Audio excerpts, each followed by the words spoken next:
Not sure if Medi-Cal will still.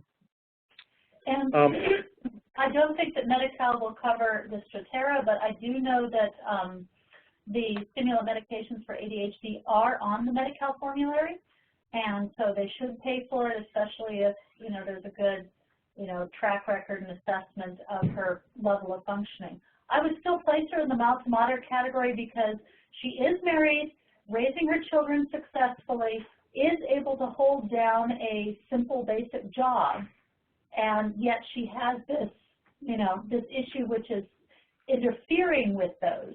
So to me, she does hit the mild to moderate. She's not the she's not severe where somebody has gotten all homeless. And you know, I have another patient with ADHD who is homeless, and that is even more difficult because their ability to, you know, prioritize and concentrate on multiple aspects of resolving the homelessness issue is severely impaired for her. But this patient that I presented, she's holding it together, and she's got good community support from family and friends. So. Oh, great. Well, I mean, the reason that I think, and I could have data information because there's been a lot of change lately with healthcare reform, but in the past, the position of the Department of Mental Health was that they did not cover on their indigent formulary stimulants for anyone over the age of either 18 or 21, and that kind of got expanded, and I think they were following what Medi-Cal did, but now maybe that Medi-Cal has so many different plans on it, it could be that all bets are off. So I'd be curious to know. All bets are off because in talking to the different healthcare plans, we're very lucky that at the Community Clinic Association, a representative from LA Care is at every one of the behavioral health roundtable meetings now. And they have stated, yes, they do treat ADHD no matter the age of the patient, that they intend to treat these Medi-Cal patients just the same as they would their regular insured on their regular plan. So I'm like, thank you, something about Obamacare is working right. Excellent. So that's good news. Thanks for that update. I thought my knowledge might be a little bit stale. Any other updates? Looks like not all of them. Okay. Any other? It's been difficult finding patients, providers for patients. So. Okay, great. Well, thanks for that update. Well, I guess the one thing that Karen would ask, if you were here, Karen C., was there anything specific about the echo consultation that you felt may have changed the interaction with this provider for you or the comfort of doing more for this client? I'm sorry, I don't quite repeat the question. What was it? Well, I was just wondering, was there anything that was specific from the consultation that you got here through the echo that influenced the care that this client received, would you say? Yes, actually, I took a lot of notes, and I post those notes to the medical records so that the primary care provider has those to reference from, and that influenced the choice of Strattera for the patient. It's just, you know, struggling through the Medi-Cal formulary issues and trying to, you know, patient assistance programs and things like that. It's gotcha. Okay. Part of the system that's difficult. But your advice is spot on, and we really appreciate it. Thanks for that. I'm not looking for those ego strokes, but I just realized that we have to kind of show what we're doing, and it was a good day for me, so I must have been on top of it. So I don't know if we have any new cases, but I will tell you that this is sort of like our summer hiatus. Rather than take the day off, I told Karen Palmer, who's been covering, that we had this sort of backup presentation, and I've had a very busy week. We're recruiting and just made an offer to a new nursing director here. So I'm looking forward to my workload decreasing within the next 2 to 4 weeks. But this is a vacation presentation about my experiences in sub-Saharan Eastern Africa. But if there are cases or people have thoughts about any cases or questions, even just didactic questions, this would be a good day to do it since we have a small, intimate group, so to speak. Adjustments abound. Well, we'll see where this conversation takes us. I'll go ahead and do the presentation for now. It should be maybe about at the most 15 or so minutes. But if you have questions, certainly type them in or just chime in the chat box. So I'll tell you a bit about my own history and how I ended up in Rwanda during the month of March, which was almost a month before the 20th year anniversary of the genocide there, which was not by design. So I serve as the chair of the Department of Psychiatry at Charles Drew University in South LA. And in that role, I am the administrator of a few programs that were there before I came as chair, but I inherited with some of the changes to the center there in the university. A lot of the faculty remain, but there aren't as many learners. There are no residency programs. There is a medical student program. But one of these nonprofits that has spun off from the university is called Drew Cares International, which provides education and support around both mental health issues and also HIV testing in Africa. And as a part of being in that group and the director of it, a good colleague of mine and a faculty person that I supervise, they've been talking for quite some time about their work in Africa and the desire to have a psychiatrist, specifically a psychiatrist of African descent, go there to do some teaching. They have a contract with the Rwandan military hospital to provide these services, and they occasionally go on site in country to do some teaching. And they had polled the group about what they wanted to learn about, and one of those things was vicarious traumatization and substance abuse. So with that said, Amagara, which is welcome in Kinyarwanda, which is the language that's spoken in Rwanda and to some parts of Uganda as well. So for those of you who aren't keen on African continent geography, which I have to confess I was not, I don't know if you can zoom in on this, but you can look and see that Rwanda is in Eastern Africa, and it's a little bit south of the equator, but very close to the equator. In fact, on one of the road trips that I took, I was able to pass by the equatorial sign in neighboring Uganda.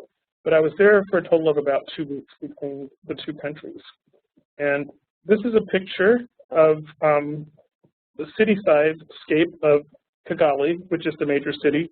You fly into the airport there, and you get taken by cab downtown, and you realize that it's a very bucolic but also urban at the same time setting.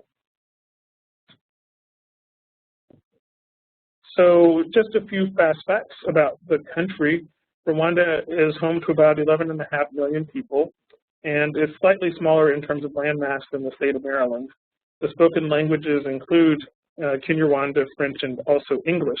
Now, the interesting thing is that at some point, French was banned in the country by the prime minister or the president because he was thinking that it's too related to what happened during the genocide. And to a large degree, the French, because of their behavior around that time politically, do take some of the blame. But I think there are other countries that were involved. There are only 5 psychiatrists in the country, which was actually double the number than I was told before I arrived. So it's been growing a bit.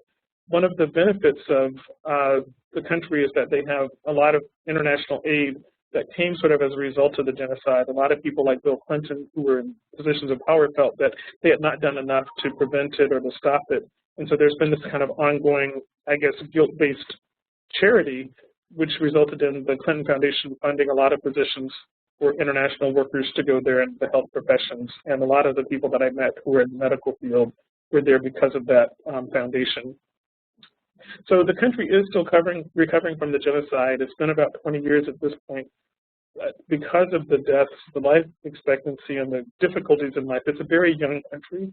I think the average age will come up in another slide, but it's about 18. So you have a lot of people who were not alive at the time of the genocide, and the life expectancy at birth, due in large part to infant mortality and early infant death, is between ages 58 to 61 for both men or women. This is from 2011, so it's been creeping up slowly but dramatically over the course of the last several years, and I think it's going to kind of normalize and exceed a lot of other African countries in our lifetimes. The gross national income per capita is just a little over $1,200. So people live in intense poverty. They don't have a lot of resources, and it is the most densely populated country in Africa. So you see a lot of people, and you see a lot of young people. In fact, I was kind of greeted as a senior or an elder, which was a new experience for me. But Rwanda, I explained a little bit about Drew Cares International. This is a slide that shows the home for the nonprofit. It is on a row of homes where all of them have basically been converted into businesses. There's like a Rwanda Cares from Duke. There's a Medicine Sans Frontiers has an office there, or Doctors Without Borders. So there are all these international aid groups. And in fact, when you stay at the hotel, most of the tourists who come through seem to be doing some type of either ecotourism to see the animals, or they're doing some type of volunteerism with an international aid group. This is a photograph of the Genocide Museum, which is similar to a Holocaust museum. There are 17 of them throughout the country of Rwanda, and this one does have names listed. There's a memorial to the folks who have been lost, and there are some other dramatic things in this exhibit that show you how close we are to the genocide. You'll see the belongings and articles of clothing from people who were killed, and a lot of these are fashions from the 80s. So there are things that, like, for example, when I was in college, people were wearing, seeing a pair of Michael Jordan tennis shoes or sweats. It's pretty dramatic because you think about most of these types of horrific events as having happened long, long ago in history, like the larger Holocaust, but this one was more recent.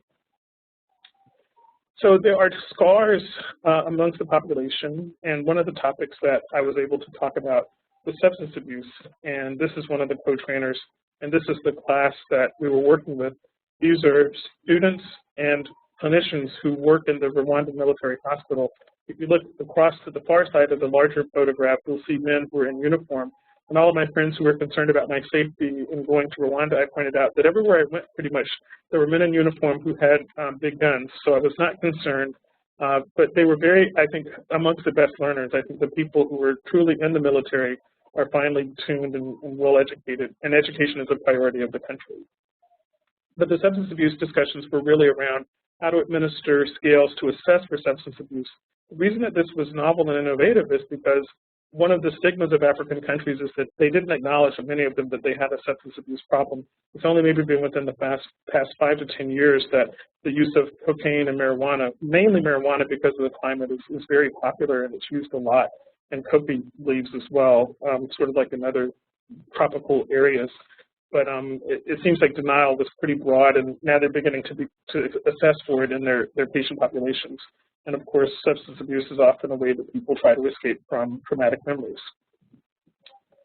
So this is a photograph of Iwawa Island, which is a treatment colony that's right in the center of a lake that sort of borders on Rwanda called Lake Kivu, K-I-V-U. And this center, Iwawa, was it was in a bad reputation because it was kind of a cross between a penal colony, a psychiatric facility that was a camp, and a place for juvenile delinquents. These are men mostly between the ages of 18 to 35 who have caused problems in society. And I remember asking one of the trainers about the problems with gangs in Rwanda, wondering if they had urban issues in Kigali similar to what we would have in LA, New York, or Chicago. And they just kind of laughed. And they said, no, we don't have that. It would not be allowed. And I guess part of the reason is because they have this very intensive program where if you're identified as a problem youth, then you get shipped off to this island. There are about 2,000 people there, men entirely, who are in different stages of recovery. You see they have different colors on. The colors, I guess, indicate what program they're in, because there are a lot of programs around job skill training. Some of them are learning about farming. Some are learning about raising animals. Some are learning about tailoring. So there's a program that you get enrolled in, and you also get intensive education. And this is Colonel Ben, who's the commandant, who also runs the hospital. They're very proud to show this to us. There was a video embedded in this presentation. It's hard to show through the echo technology, but when we arrived, those of us on the island by military transport, we were sort of surprised because there was a large stadium that was filled with men, and they were all singing and greeting, and we thought there must be a soccer game or something going on, but it turned out they were there for us. So this is another image of the folks who were at Iwawa, and I think it's gone from being less of a punitive experience for the guys, and now there is actual treatment that goes on. Unfortunately, when I started to consult, which is one of the reasons that I went to this location, I learned that the treatments are kind of things that we had 15 to 20 years ago. The main antidepressants are still tricyclics, and their antipsychotics are mostly the first generation antipsychotics like haloperidol, Prolixin. So they do have a high side effect burden and a high non-adherence rate once people leave. So that was Iwawa. The boat ride was terrifying, but it was a fun place to go to. So next, you know, at the rate of discharge from the island, oh, pretty much everybody goes home. The length of stay there is really for about 1 year to 2 years, and most people are able to get through the program. I think there's 9 months of just sort of rehabilitation and re-education, so to speak, and then the rest of it is really about job training. And so depending on how quickly you progress through, you can stay the shorter period of time. I think the shortest would be about 1 year, and the longest is about 2 years. One of the problems, though, is that they've begun to notice this island has only been kind of in the public eye for the last 5 or 6 years. The recidivism rate is quite high, and that was one of the things that they were asking us about, because a large number of the guys who are there because of their substance use and the problems that it's caused in the community. And so on the one hand, it's nice that they're sort of segregated out, and they're given a protective environment, but when they go back to the places of origin, we pointed out that unless you have outpatient programs, then they're likely to relapse and get into the same problems. And your other question, do they have after discharge support, exchange of ideas on this, I suppose? Oh, great question, I was just answering. So they have a little bit, but that was one of our suggestions that, you know, if you have money, you'd have a choice between, do you want to spend it on more exotic treatments while they're here, which would be quite expensive in the Rwandan economy, thinking about the average income, or do you want to spend it more on providing like psychological support, therapy, integration into the community, or reintegration support? And I really argued that the best bang for their buck would be on doing that after support, because they're able to get people stable and sober. And honestly, I think in some ways rates of depression are a little bit lower than they would be here in this country. But I think the substance abuse is the bigger problem, and the lack of things for people to do. One of the big problems in the country is unemployment, and young people just don't have the same opportunities. So the emphasis is beginning to become on technology and language, so that since English is now the main spoken language throughout the country, and almost everybody learns it starting in very early years, that they feel like they can become another hub, sort of like India, where there's a lot of support around doing sort of telecommunications and tech support. So another topic that I was able to dip into, and this was a surprise for me and a new set of learning skills, was post-traumatic stress disorder and vicarious trauma. Now, most of us in the Western world hear a lot about PTSD, and you can only imagine that with what ended up being somewhere around 100 days of killing, close to 1 million people being killed. You know, there were 2 different ethnic groups. I won't go into the details, but it was a fascinating history, because people who knew each other, all of a sudden, because they were on different ethnic sides of the fence, were forced to kill each other. And some of the killing was forced. It was, you know, take this gun and kill your, you know, the 5 neighbors on your street who are from the opposite group, the Tutsis, and if you don't, then we'll kill you. And so there was a lot of aftermath in terms of people living next door to folks who killed each other. And one of the sayings in Rwanda is, I hate you, or you hate me and I know you hate me. And that's sort of like, but we live communally together. So there's a lot of suppression of what I would consider deeply embedded hostilities that people just kind of, in order to exist as a society, they've had to kind of move on from. So the staff deal a lot not only with trauma from the genocide, because of course a lot of those people had relatives that were lost, but they deal with ongoing violence. A lot of sexual violence happens, and there's also a lot of trauma. For example, road traffic accidents are common. There are no emergency services outside of the central city of Kigali, so if you're out in the Rwandan countryside, and the majority of the country is rural, there's a 50-50 chance that you'll make it to the hospital, and when you get there, the hospital may not have electricity. So there's a lot of death and loss. A lot of infants don't make it past the first month of life for simple things like the hospital not having clean blankets to swaddle them in to keep them warm after birth. There are basic things that are missing in Rwandan society. So this notion of loss through trauma leads to the healthcare workers being vicariously traumatized, which is a little bit different than burnout. There's a definition here, a transformation in the self of a trauma worker or helper that results from empathic engagement with traumatized clients and their reports of traumatic experiences. I'll just give an example. Let's assume that you're a woman who's working at a shelter for abused women.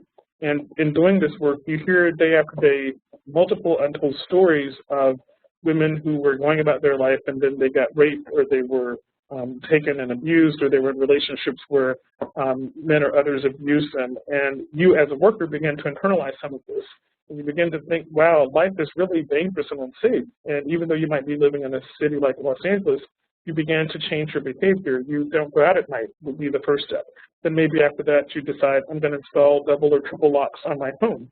And then you become wary of dating because you realize that any man could potentially be a criminal and could possibly abuse me. But then you restrict your social network, and there's a domino effect where it goes on and on and on. The same thing could happen. One other example from the reading that I did was someone who, say, is a worker for child care or child rescue that works with children who have been abused. And then when you're trying to hire your own child care worker, you see every potential applicant to be your babysitter or nanny as a potential abuser. And so you're just frozen and you're not able to make a decision because of the fear that something bad may happen. And so this vicarious trauma can creep its way into life and really limit someone's experience of life. And it's not something that I don't think we focus on a lot here, but a lot of the literature is written by international aid workers who, say, have gone to places like Africa or maybe to Asia after a tsunami, and they're dealing with victims or survivors, and they find themselves in the middle of a new culture that's very different resources. They don't have access to the same things as at home, and they also don't have access to their same support network. And so this vicarious traumatization can become a big limiting factor in their treatment. So there are various ways that you can identify, recognize that it's a normal response to things, but that it should be managed. And it's very, very different. It's sort of like PTSD by proxy is the way that I began to think of it. And that's what these learners have requested that I talk about. So a few things that I learned during my discussions about how to do self-care. And this was the enlightening part, and I realized that some of the materials that I was working with were very much geared towards a fairly affluent Western audience, mostly female. Well, there were different attitudes about what governs self-care, and when I began to discuss some of the things from the literature about taking a mini vacation, the response that I got was, why would I go somewhere if I didn't know anybody? And if I did know somebody, I'd be there to visit them and to spend time with them, not to just vacation or get away from it all.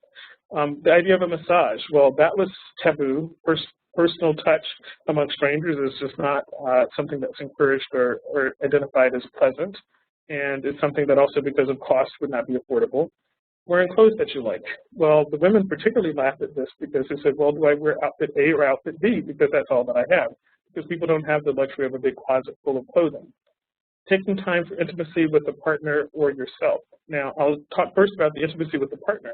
The belief amongst many of these very educated, and of course these were psychologists and social workers for the most part, was that intimacy was for baby making, and that you don't use it for other things because there's a strong religious belief that that is somehow morally incorrect, or that it's a sin, or that it's wasteful, or that I just don't have the time for it, even if people didn't have those religious beliefs. And then when it came to self-pleasuring through sexual activity, that was something that the attitudes were kind of where they maybe were in the 1940s and 50s in the U.S., where, oh, that's a sign of mental illness. Only little children do that when they don't know any better. And I didn't push that conversation any further. I felt strongly like, I wonder what books you all are reading, because we now know that that's a normal human function, that most people can get pleasure through that, and some have a sense of relaxation. But it was very, very different than what African norms were, at least for this country. Writing in a journal. Couldn't believe that anybody would write, and one person said that there's a proverb in Africa where it's saying that if a man wants to keep a secret, then he writes it in a book. And I guess the understanding is that because nobody's going to read it. So the idea that I would journal about my thoughts or feelings, which is a commonly used technique here in psychotherapy, just did not translate across the ocean. One of the things that was another big culture shock was that gender-based crimes are very, very common and are taken very, very seriously. So there are whole programs that are set up, much more so than I know of here in the U.S. I know that we do have some people who specialize in this and a few great crisis centers, but there, I guess, it's so common for female rape to happen at a very, very young age. A lot of that relates to mythologies here around HIV prevention through having intercourse with the virgin, but there are still a lot of beliefs that women, before they get to a certain age, will likely be raped. It's sort of a function of life, and so there's these programs for GBC or gender-based crimes or gender-based violence, GBV, that exist. And it was just interesting how much it sort of had worked its way into the daily lives of people that they took into account. So this is Uganda. As I mentioned, I went not just to Rwanda, but also to Uganda. I'll just mention very briefly that one of my other activities that I do as a volunteer is on the board of directors for the AIDS Healthcare Foundation, which happens to have clinic sites both in Rwanda and Uganda. And since I was going to that part of the world, they'd encourage board members to visit internationally. And so I went there to visit some HIV clinics. And this was about maybe a month after the laws that had passed in the country of Uganda around homosexuality and aiding and abetting anyone who is in the homosexual life being a criminal. And that included anyone who works for a national organization that provided resources or support to LGBT populations. And of course, with HIV in this country at least being tightly linked to the gay community, there were some who thought that this was an unsafe thing to do. But we do have people who are operating on the ground who work every day under the mantra of AIDS or Uganda Cares. I felt that, you know, they probably are more at risk than I am. And in fact, in order to shed some light on what's happening there, I felt that it was important for me to go. Probably maybe one of the braver things, or maybe one of the more foolish things I've done in my life, but it was incredibly rewarding. So there's a comment or a question from Jessica. Said is common expectation amongst women that they are likely to get raped. What kind of psychological effects does this have on their upbringing or the results of societal structures that you observed? I think this would cause laxity in prosecuting such crimes. My time there was very short, but what I will say is that in the same way that we might think of accidents as being a part of urban life, but, you know, that was sort of, you know, it's like if you drive a car, you have insurance because you're probably going to be in an accident at some point. It's something that you try to avoid, but it's inevitable that somebody might hit you. The same way that we have sort of attitudes around drunken driving. It was sort of like, I mean, I just don't know of that many female friends personally. I've of course met patients, but I think most of the people who are middle to upper income in the U.S. have less of a fear about this. But it seemed that in Rwanda, it was very common for people to have like an armed guard worked or stationed outside of their home, not only to prevent robberies, but because this type of violence is so high. I think that the attitudes about enforcement are changing, but to a degree, you're right. I think that there is a sense of, well, this sort of happens. I don't think that people are let off the hook, but I think that the psychological community has had a big role in saying that this is not okay and we do need to stop it. We need to prosecute these crimes. That's about the most that I can say about it, but it did seem that there was a certain attitude about it. It is inevitable and it happens here. Even though it's a bad thing, it wasn't something that people talked about a lot. But in talking to the therapist, I was really expecting the discussions around vicarious traumatization to be focused on how do you deal with folks who've lost their whole family to the genocide. But in fact, their concerns were more about the women who show up in the ER or who get admitted to the hospital because they've been victimized by these horrible sexual crimes that have happened. So that's when I became aware of the fact that the genocide was only a small component of what type of violence they were dealing with. So just to talk a little bit about Uganda Cares, the population of Uganda is 3 times that of Rwanda. It's a much bigger country though. And honestly, my experience was like that when I first went from New Zealand to Australia. It was like moving ahead 20 years in time because Uganda did not experience the genocide, although some of the perpetrators, including the current president of Rwanda, who was thought to have been involved in some way, that country did not have a loss of all of its intellectuals because the group that was targeted, much like the Jews in the Holocaust, you know, there were people who were professors, doctors, lawyers. The Tutsi were the ones who had opportunities and who in large degree were more educated than the Hutu. The people in Uganda, though, have progressed incredibly. There are more cars, which means there are more traffic. There are a lot more people who are, I would say, HIV positive there, 1.2 million, and part of that was the government's lack of attention to the detail compared to Rwanda, where the epidemic is much better controlled. Uganda has, I think, more difficult social structures and less political activism around improvement. People have described Rwanda as Africa's little Switzerland because it's the place where a lot of progressive things happen. But I would say that Uganda is quite the opposite. It's more like maybe Detroit. Anyhow, people receiving ARTs there, 290,971. There are 23 treatment sites there. And at the peak of the AIDS epidemic, the prevalence rate was 18%. So a large number of people were infected. It went down to 6%, but over the past year, one concern was that it had risen to over 7%, and it seems to be continually on the rise. And for different reasons than we see some increases in the U.S. Here it's because of, people being convinced that it's a treatable illness and there's no need for condom use, but there it's really about lack of access to care and not as much government insight. So Uganda Cares is one of the organizations that, again, is operated by the AIDS Healthcare Foundation that provides microfinance, which is one of these photographs. In Lukaya, there's a branch where people go and they get a small loan, and then they can go out and either farm chickens or they can produce their own ladies' garments, and then they get a little bit of money from that, and then they pay back to the bank the loan that they originally got, which has helped people who are positive to live a more normal life, even though they may not be employable. This is a photograph of some folks at a clinic. Those are people who are coming in to meet with the woman behind the desk, who's a peer educator, which I was pleased to see because we're now beginning to adapt that here in our U.S. sites. But she was someone who herself is positive and who's educating folks about HIV. And then there's a woman who's standing as the clinic director. So I think we're winding down towards the end. I've been more talkative than I thought, but this is one of the volcanoes. I confess my aging brain cannot recall the name of it, but I kept seeing this in the distance, and of course the images of gorillas in the mist came to mind because this is one of the more scenic parts of the countryside.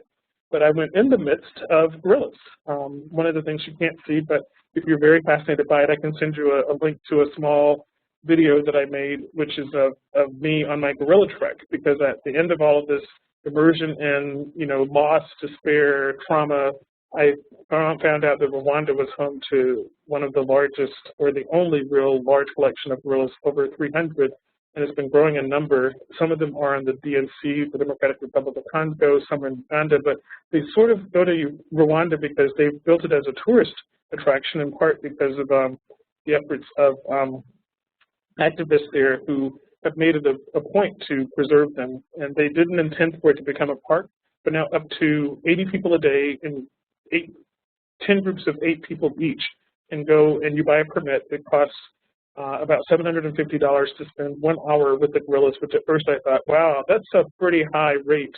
But again, it's something that you can only do in this part of the world. It is a unique experience to be this close to our closest relatives as primates. So these gorillas live in peace.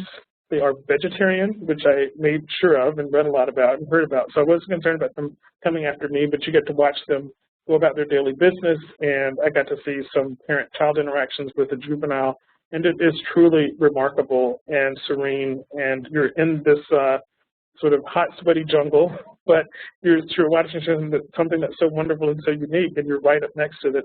And they say they don't get more than, I think it's 23 meters from the gorillas, but they don't know this. And so in times when they're going to get from one destination to the next, when they see a taste of your vine, they walk right past you. And I think I got as close as about 3 feet to one of them. But that was my gorilla trek. It takes about anywhere from 1.5 to 4 hours to get to where they are. I was very fortunate. My guide put me in touch with the trekker who took our group to a group of gorillas that was only about an hour away, hiking straight up a hill, but it was quite remarkable. So that's a quick overview of, I guess, a combination of healthcare, mental health services, and what's going on in Africa. I'd be happy to answer questions. There's so much that I could talk about, but this trip was back in March, and I definitely plan to go back again.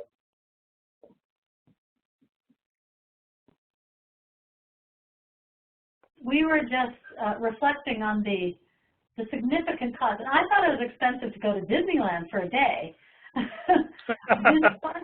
Do the funds for these gorilla experiences, do they go back to improving the gorilla sanctuary? Do they go to the government for providing services to the country? I mean, or do they just go into the pockets of the people who own the facility? Or do you know anything about it?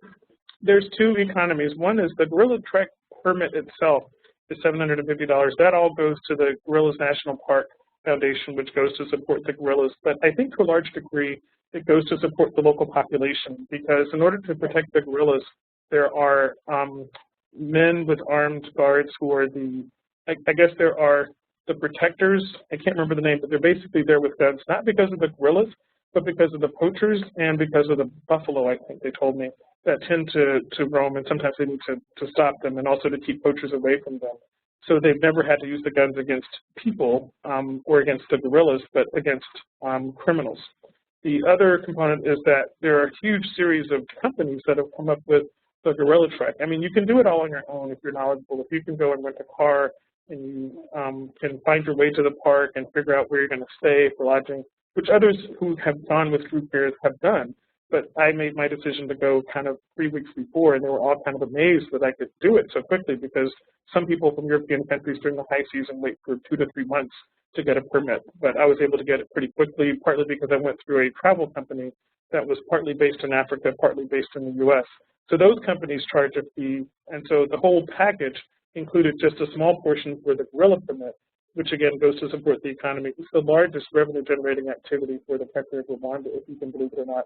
But there were people on this trek with me who had done it the day before. So there are some folks who have, like a couple of women from Silicon Valley, who I guess have unlimited money, but a lot of folks fly around the country going to these different sanctuaries. Some people were going to see the golden monkeys, some go to see the gorillas, and every country seems to have its own particular safari-type experience. I happened to be in Rwanda, so I felt that I'd take advantage of this one. But so there's a side economy around it. Great. And it's becoming more expensive. It used to be $500, I've heard, and they've speculated that it will go up to $1,000 within the next couple of years, because again, it's such a scarce resource, and there's a huge demand for it. Question there from Jessica in the chat. I'll turn off. Oh, I think okay, let's look at this. Question regarding vicarious traumatization that you covered, that were some suggested ways to avoid it or how to identify it in yourself. Aren't we supposed to have empathy? Yet to what degree does it become problematic? I think the biggest thing that I found, and there are a couple of things, if you just Google vicarious traumatization, you will find manuals online about how to manage it and definitions for it. There are international aid groups, and if you have a specific interest in it, I think I've saved a lot of those as PDFs that I could send out. There are curriculum that basically talk about how when you begin to do something different, if, for example, you're changing the amount of time that you spend with your friends, if you're isolating, a lot of them are very similar to the symptoms of depression and the symptoms of anxiety. And if you begin to acknowledge those things in yourself, you realize that I might need to talk to a colleague. And a large part of it has to do with getting good supervision around the experiences and also limiting the work that you do. One of the challenges of mental health workers is they tend to become over-invested in helping. You know, if I can spend 8 hours a day helping, that's great. But what would happen if I spent 12 hours a day? And they don't always do the limit setting that you need to make sure that you don't get burnt out from dealing with these things. I always tell people that psychiatrists aren't the most highly paid physicians, but we work sometimes the shortest number of hours per physician, even though we might get paid less per hour. And part of that isn't because we're lazy, but it's because to sit with people day after day, hour after hour, and listen to a lot of emotional distress is quite stressful and draining. And so I think the recommendations were that you set limits and that you identify what things help you feel relaxed and help you to feel good, and to engage in those things and to avoid, I guess there's separate literatures around burnout and vicarious traumatization, but we sort of wound them both together because honestly, a lot of the treatments for BT are similar to the treatments to prevent burnout. I used to work for the Red Cross, and they definitely address this while on disaster assignment and in their debriefing after serving your 3-week disaster assignment. Yes, I would imagine so. I think anyone who's an international responder, now I think these organizations have recognized that you can't just pop someone down in the middle of a place where there's been a horrible, horrific thing, be it a tsunami or a hurricane or a series of other natural misadventures, and not give somebody some type of debriefing. I think this happens here in the urban environment after school shootings and that sort of thing, that volunteers need to be prepared, and you also need to check in with them after the event to make sure that they're okay. Just so you know, okay, someone has to pick up. So is there any question and I guess other reflections maybe in terms of, applications. I know that some of this is a little far removed from our lives here in Los Angeles, but the striking thing was I realized a lot of the cultural components of Rwandans I've seen in African culture here, for example. In some situations, the students were very quiet and they weren't the most talkative. And I mean, it's a very silent culture, which is very different than going to Uganda. But there were some things around mental health and the students in the class not wanting to acknowledge that they had any problems, because to them, if I say that I have vicarious traumatization, that's kind of a mental health problem, and I can't be a helper and also have a mental health problem of being crazy. Because to them, anything, even if it were something that is a natural response, it was like, I can't have that. So a big part of the conversation was getting through to, I would say, especially the men, the fact that this isn't something that's a bad thing to have, and if you have it, it doesn't mean that something's wrong with you. But again, the whole cultural stigma that many people of color have around any type of mental health issue was just so deep that it ran sort of to that level too. And I think that was kind of a blind side that I had a difficult time overcoming.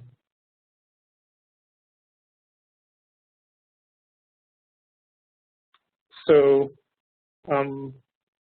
any other thoughts or comments? I find myself reflecting on, you said the average age in the population right now is around 18 to 20? Right. Yeah. That has to also significantly influence how they understand mental health issues simply because of where they are developmentally. And not having a sense of an elder component of the culture or a significant population of elders in the culture to say, it's okay, we've been through this, you too will be okay, you will survive, you don't have to be perfect. You know, that is something that as an entire nation, as a culture, has to influence how they are going to develop. And I think it's great that you and your colleagues can go there and be seen in that, you know, in that position as somebody normalizing these experiences. You know, the developmental aspect is coming out in my thought processes. I think you're absolutely right. In fact, I have to say that one of the biggest cultural influences and shocks for me was to go there and to be kind of in the same category that in the U.S. as if I were a man in my 70s. And that sounds a bit odd, but you know, when I don't keep my hair closely cut, I have a bit of gray. And by the time I got to the end of my trip, you know, it's pretty clear, oh my goodness, you're old.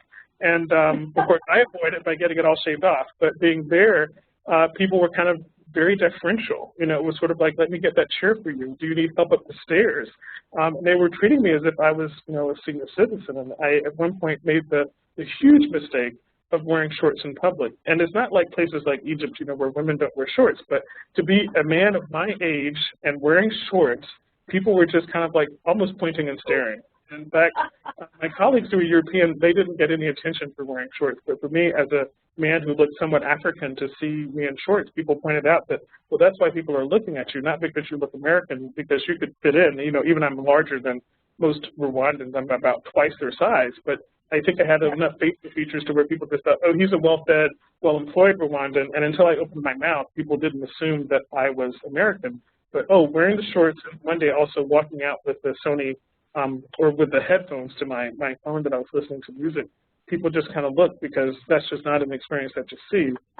Someone with wealth and someone who is brave enough to wear shorts. And I think that sense of foreshore in the future, like, I just won't make it to that age because people die. And there was one student whose father was in a car accident, and everyone was kind of, this hushed silence fell over the room when he had to go leave to check on his father, and it was as if they knew that once this had happened that he was unlikely to live. And here, you know, if someone survived the accident, typically they'll make it to the ICU, they might have a moment of touch and go, but you don't just assume that they're going to die from some hospital-acquired infection or other things. But certainly in Rwandan culture, when life's little things like that happen, another person I think had a relative who was on a ventilator, and the assumption was they're never coming off, just because of the lack of sophistication of medical services.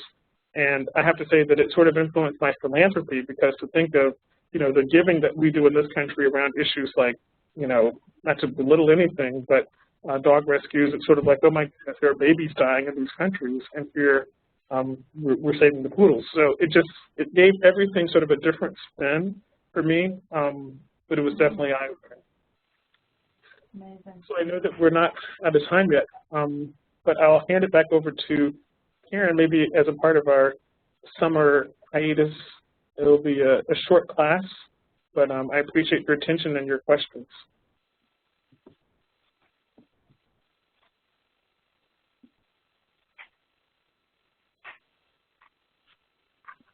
Thing. I'm going to switch back to the agenda and session notes over to the third page just for a few closing announcements. I posted the survey link in the chat box, and I'll also send it out by email. And remember, when you take the survey, if you're a guest on our WebEx session today, I don't think we have any guests today, but you do not, it does not mean that you're a guest on the survey. You are a member of this knowledge network. Our next ECHO session is July 23rd, and our topic is to be determined. Our next session, Dr. Sanjeev Arora is joining us. He's the founder of ECHO, just to see how we're doing. And I'd like to show him a really robust session. So if anyone has any cases that they'd like to submit, next session would be a great time to do so. And please invite your colleagues to this project. And if you'd like to access any past sessions or submit cases, you can visit our website at projectechola.org. If no one has any questions, Karen Kalishman should be back during our next session. It's been fun running the sessions, but I'm ready to hand the reins back over to her. So looking forward to seeing her next session, and looking forward to seeing you all as well. Thanks. Bye-bye. Thank you. Bye-bye.